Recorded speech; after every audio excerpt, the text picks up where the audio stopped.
tê ang ngày lu nó sang tên ấy là bi về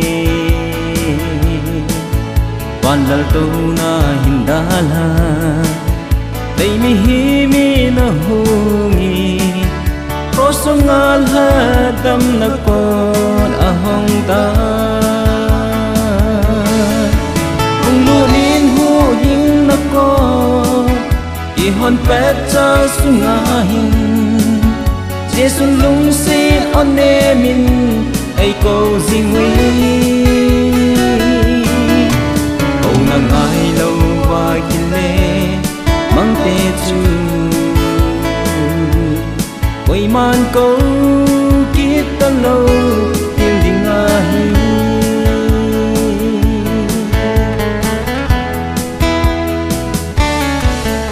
itinin ta san cha te quỳ mang đi in hẹp na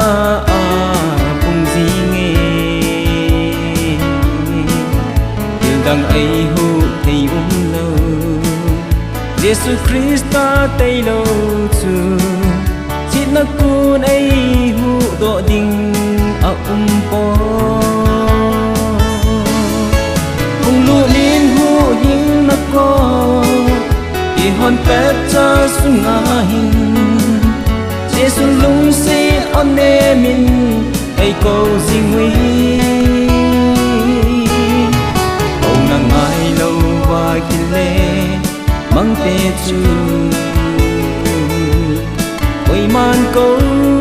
kita lâu yêu ding ahi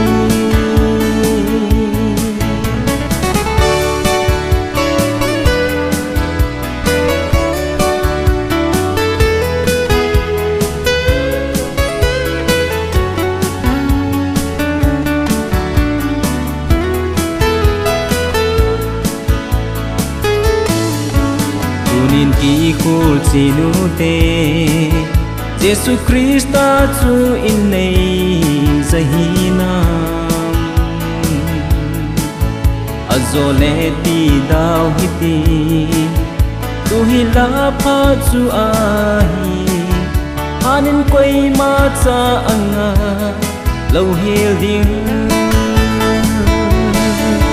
kung lu nin hu hing na ko hon pet cha sungahin Jesus lung sin ane min ay ko zingwi âu na ngai lâu và kile mang te chu quay man câu kita lâu yêu ding ahi